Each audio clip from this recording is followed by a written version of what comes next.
નમસ્કાર મિત્રો, હું નિકુંજ ગોડેશ્વર આપ સર્વ વિદ્યાર્થી મિત્રોનું એજ્યુ સફર પરિવારમાં હાર્દિક સ્વાગત કરું છું। જો આપે હજી પણ એજ્યુ સફરની YouTube ચેનલને સબસ્ક્રાઇબ ન કરેલી હોય તો આપ સબસ્ક્રાઇબ ઉપર ક્લિક કરો। બાજુની અંદર બેલ આઇકોન આવશે, બેલ આઇકોન ઉપર આપ ક્લિક કરશો તો આપના મોબાઈલની અંદર તમામ એજ્યુ સફરની YouTube ચેનલના નોટિફિકેશન આપણે મળશે। મિત્રો, આપણે ભારત અને વિશ્વનું ભૂગોળ ભણી રહ્યા છીએ। એમાં અત્યારે આપણે ભૌતિક ભૂગોળનો અભ્યાસ કરીએ છીએ અને એમાં આબોહવા પરિવર્તન વિશે આજે આપણે અભ્યાસ કરવાના છીએ। તો આજનો આપણો મુદ્દો છે આબોહવા પરિવર્તન। તો મિત્રો, જો આ એક ફોટોગ્રાફ છે એમાં તમે સમજી શકો છો કે આપણી પૃથ્વી છે એ આવી છે, પણ એમાં વિવિધ પ્રદૂષણોના કારણે, માનવોના હસ્તક્ષેપના કારણે આ પૃથ્વી ધીમે ધીમે વેરાન બની રહી છે। એટલે કે એમનું જે આબોહવા છે, જે એમનું ક્લાઇમેટ છે એ ધીમે ધીમે બદલી રહ્યું છે। ધ્રુવીય પ્રદેશ ત્યાં બરફ આવેલો છે, આ બરફ ધીમે ધીમે ઓગળી રહ્યો છે। પૃથ્વીનું તાપમાન ધીમે ધીમે વધી રહ્યું છે। પૃથ્વી ઉપરથી વૃક્ષો ધીમે ધીમે ઘટી રહ્યા છે। આ બધા જ આબોહવા પરિવર્તન જે થઈ રહ્યું છે એના ઉદાહરણ છે। તો હવે આપણે આગળ ડીપમાં સમજીએ કે આબોહવા પરિવર્તન એટલે શું। તો આપણે સૌ જાણીએ છીએ કે જે પૃથ્વી છે તેમના ઉપર, આ જે પૃથ્વી છે એમના ઉપર એક વાતાવરણની રચના થયેલી છે અને આ જે વાતાવરણ છે આ વાતાવરણ સ્થિર નથી, એ બદલાતું રહે છે એવું આપણે કહી શકીએ। ફોર એક્ઝામ્પલ આપણે કેવું હોય તો ઘણા બધા વૈજ્ઞાનિકોનું કેવું એવું છે કે પ્રી કેમ્બિયન યુગ એટલે કે 60 કરોડ વર્ષ પહેલા આ જે પૃથ્વી સપાટીનું જે વાતાવરણ છે અથવા પૃથ્વીની સપાટી છે, આ પૃથ્વી સપાટી ઉપર ખૂબ મોટા પ્રમાણમાં બરફ હતો। એટલે કે પૃથ્વીનું જે વાતાવરણ છે ખૂબ ઠંડુ હતું એવું આપણે કહી શકીએ। અને ત્યાર પછી ધીમે ધીમે આ જે બરફ છે એ ઓગળતો ગયો અને પૃથ્વીનું વાતાવરણ બદલાતું ગયું અને ધીમે ધીમે આ વાતાવરણ પછી ગરમ થઈ ગયું, ગરમ અને ભેજવાળું બન્યું। હવે આપણે એક પ્રશ્ન એવો પણ એક્ઝામમાં પૂછાઈ શકે કે પૃથ્વીના જે ઉંમર છે એમાં કેટલા હિમયુગો અનુભવાણા છે। તો એવું યાદ રાખવાનું કે પૃથ્વી ઉપર 4 હિમયુગો અનુભવાણા છે અને આ ચારેય હિમયુગોમાં પૃથ્વીનું વાતાવરણ બદલ્યું છે અથવા પૃથ્વીના વાતાવરણમાં ફેરફાર થતો રહ્યો છે। પહેલા જે પૃથ્વીનું વાતાવરણ છે એ સરેરાશ 22°C જેટલું હતું, એટલે કે થોડું ગરમ હતું। ત્યાર પછી પૃથ્વી ધીમે ધીમે ઠંડી પડતી ગઈ અને હાલમાં પૃથ્વીનું સરેરાશ તાપમાન છે જે આ પૃથ્વીનું તાપમાન 14°C જેટલું છે। આ ખાસ યાદ રાખજો કે હાલમાં પૃથ્વીનું સરેરાશ તાપમાન કેટલું છે એવો એક્ઝામમાં પ્રશ્ન પૂછાઈ શકે તો 14°C જેટલું છે અને આ પણ ધીમે ધીમે બદલી રહ્યું છે। છેલ્લા ઘણા વર્ષોમાં પૃથ્વીની જે આબોહવા છે એમાં ઘણા બધા પરિવર્તન થતા રહ્યા છે। ફોર એક્ઝામ્પલ આપણે એમ કહી શકીએ કે ઘણા વર્ષો પહેલા પૃથ્વી ગરમ હતી, ત્યાર પછી પૃથ્વી ધીમે ધીમે ઠંડી પડી। પછી એક બીજું પરિવર્તન આપણે ઉદાહરણ સાથે સમજવું હોય તો એમ કહી શકીએ કે હાલના જે રણ વિસ્તાર છે આ વિસ્તારો પહેલા હરિયાળા હતા, તો અત્યારે જે હાલના રણ વિસ્તારો છે પહેલા હરિયાળા હતા એનું આપણે ઉદાહરણ લેવું હોય તો એના ઉદાહરણમાં આપણે લઈ શકીએ કે જે આપણી પુરાણી સંસ્કૃતિ છે આ સંસ્કૃતિઓ હાલના જે રણ વિસ્તાર છે ત્યાંથી મળી શકે છે। ફોર એક્ઝામ્પલ આપણા કચ્છનું જે રણ છે ત્યાંથી આપણને ધોળાવીરા નામનું શહેર મળ્યું છે જે હડપ્પા સંસ્કૃતિનું છે। એટલે ત્યાં પણ એક જમાનામાં લોકોનું વસવાટ હતો, એટલે એ વિસ્તારો છે એ હરિયાળા વિસ્તારો છે એવું કહી શકીએ। પછી બીજું ઉદાહરણ આપણે લેવું હોય તો કાલીબંગાન, આ જે છે રાજસ્થાનમાં આવેલું શહેર છે રણ વિસ્તારમાં, ત્યાં પણ લોકો રહેતા હતા એવું આપણે ઉદાહરણ લઈ શકીએ। પછી સિંધુ ખીણની સંસ્કૃતિ છે એ હાલનું જે રાજસ્થાન, આપણું ગુજરાત, એમાં કચ્છ, પછી અમદાવાદની આજુબાજુનો પ્રદેશ જ્યાં આપણે લોથલ આવેલું છે એ બધા સિંધુ ખીણની સંસ્કૃતિના ભાગો છે। તો ત્યાં પહેલા લોકો રહેતા હતા, એટલે આપણે એવું કહી શકીએ કે ત્યાં પહેલા હરિયાળા વિસ્તારો હતા અને ત્યાર પછી આબોહવાનું પરિવર્તન થયું એટલે એ પ્રદેશો ફેરવાઈ ગયા। પછી હજી એક આમાં ઉદાહરણ લેવું હોય તો મોહેન્જો-દડો આપણે લઈ શકીએ, આ પણ સિંધુ સંસ્કૃતિનો એક પાર્ટ છે મોહેન્જો-દડો। તો આ બધા ઉદાહરણોના આધારે આપણે એમ કહી શકીએ કે આબોહવામાં પરિવર્તન થતું રહ્યું છે અને જેના કારણે જે વિસ્તારો ઉપર લોકો રહેતા હતા ત્યાં હાલમાં રણ બની ગયા અને જ્યાં પહેલા લોકો નિર્જન ભૂમિ હતી ત્યાં હાલમાં વસવાટ લોકોનો થઈ ગયો। એટલે આબોહવામાં પરિવર્તન થયું એના આધારે લોકોનો વસવાટ બદલાતો ગયો એવું આપણે કહી શકીએ। પછી આબોહવા જે પરિવર્તન થાય છે એના આધારે ઘણી બધી અસરો પણ જોવા મળી છે આપણા માનવ સમાજ ઉપર। ફોર એક્ઝામ્પલ આપણે એમ કહી શકીએ કે 1950 થી 1966 ની વચ્ચે જે ઇંગ્લેન્ડ છે ત્યાં પાકની ઋતુઓ છે એના સમયગાળામાં ફેરફાર થઈ ગયો, સમયગાળો બદલાઈ ગયો। આ બધા આપણા આબોહવા પરિવર્તનના ઉદાહરણમાં આપણે ગણી શકીએ।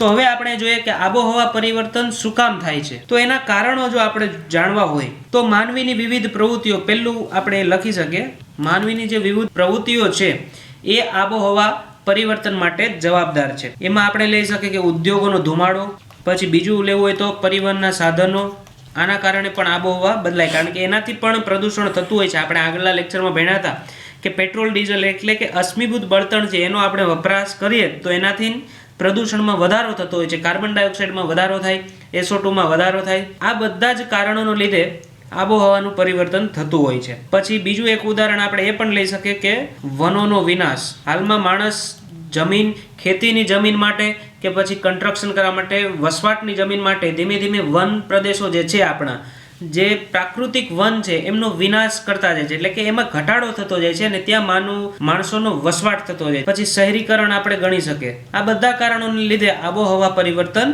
થતી રહે છે. પછી જે વાતાવરણ છે એમાં ઘણા બધા ગેસોનો ઉમેરો થાય છે.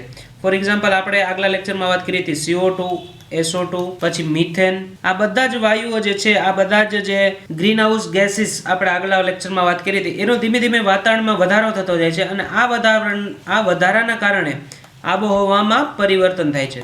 આ બધા એના કારણો છે. જો અહીંયા એક મેં ફોટોગ્રાફ રાખ્યો છે, આ ફોટોગ્રાફ ઉપરથી તમને દેખાય છે કે ધીમે ધીમે વૃક્ષોમાં પણ ઘટાડો થાય છે. જો અહીંયા પહેલાં ઘણું બધું વૃક્ષ હતું, ત્યાર પછી ધીમે ધીમે એમાં ઘટાડો થયો અને આપણી જે પૃથ્વી છે એમાં પણ આ જ રીતના જે હરિયાળી છે એ ઘટતી જાય છે અને ધીમે ધીમે વેરાન બનતી જાય છે. ત્યાં વૃક્ષો ઘટતા જાય છે માનવીની પ્રવૃત્તિના કારણે. આ ફોટા ઉપરથી આપણે એવું જોઈ શકીએ છીએ. પછી આબોહવા પરિવર્તનના કારણે ઘણી બધી અસરો થતી હોય છે, એ પણ આપણે ચર્ચા કરી લઈએ સાથે સાથે. તો સૌથી પહેલી અને સૌથી મોટી અસર જે થાય છે એ સમુદ્રની સપાટી વધવી અથવા ઉપર આવી એવું કહી શકીએ. જો અહીંયા પહેલા આ ફોટોગ્રાફ છે એની સાબિતી છે, અથવા આપણે એમ કહી શકીએ કે એ સમજાવે છે. અહીંયા જો એક હિમશિલા છે, આ ધીમે ધીમે તાપમાન વધે, જેમ જેમ તાપમાન વધતું જાય એમ આપણા ધ્રુવીય પ્રદેશો જે છે ત્યાં જે બરફ આવેલો છે, આ બરફની ઓગળવાની શરૂઆત થાય, ઓગળવા માંડે.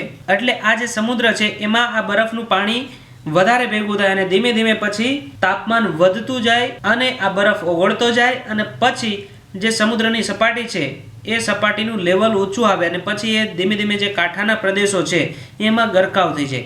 આના કારણે ઘણા બધા પ્રદેશો છે ત્યાં પૂરની પરિસ્થિતિ પણ નોંધાતી હોય છે. આ જો એમનું ફોટોગ્રાફમાં તમે જોઈ શકો છો કે આ સમુદ્રનું પાણી ઓગળતું જાય છે અને એના કારણે ક્યાંક એક પૂર આવેલું છે ને એનો આ ફોટોગ્રાફ મેં અહીંયા રાખેલો છે. પછી ધીમે ધીમે પાકની ઋતુ પણ બદલાતી જાય છે. અતિવૃષ્ટિ ક્યારેક થઈ જાય અને ક્યારેક અનાવૃષ્ટિ થઈ જાય. એટલે ક્યારેક ક્યારેક ખૂબ વરસાદ પડી જાય અને ક્યારેક ક્યારેક જરા પણ વરસાદ ન પડે. જો ખૂબ વરસાદ પડી જાય તો અહીંયા આપણે જોઈએ એ રીતના હરિયાળી જોવા મળે છે અને પૂર પણ આવી જાય. અને ક્યારેક વરસાદ ન પડે તો દુષ્કાળ પડી જાય. જો આ ફોટામાં તમે દુષ્કાળનું વર્ણન જોઈ શકો છો. તો આ પણ આબોહવા પરિવર્તનનું એક ખરાબ ઉદાહરણ આપણે ગણી શકીએ કે આના કારણે આવા આપણે પૃથ્વી પર વિવિધ અસરો થતી હોય છે. અને ક્યારેક ક્યારેક આબોહવા પરિવર્તનના કારણે કમોસમી વરસાદ પણ થતો હોય છે. આ કમોસમી વરસાદ થાય એટલે જે પાક લણવાનો હોય એમાં ખૂબ ઘટાડો આવી જાય, કારણ કે પાકમાં થોડો ફેરફાર આ વરસાદના કારણે એમાં નુકસાની સર્જાતી હોય છે.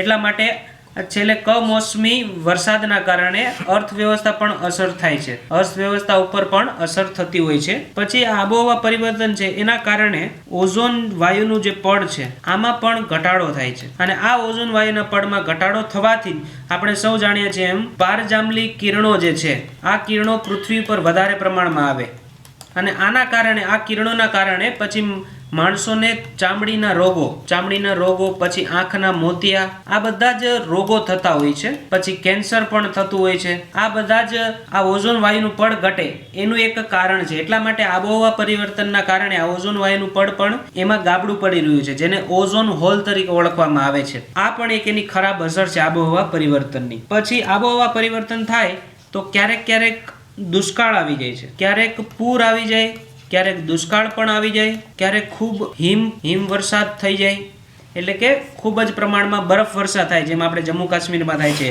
પછી ક્યારેક ક્યારેક ગાઢ ધુમ્મસ જોવા મળે. આ ગાઢ ધુમ્મસના કારણે ઘણા બધા એક્સિડન્ટ પણ થતા હોય છે. ક્યારેક ક્યારેક કરા વરસાદ થઈ જાય, કરા વર્ષા પણ થઈ જાય. અને આ રીતના જે કુદરતી આફતો છે એમાં આબોહવા પરિવર્તનના કારણે વધારો થાય છે. એટલે આપણે ઇન શોર્ટ એવો એક મુદ્દો લખી શકીએ કે કુદરતી આફતોમાં વધારો થાય છે.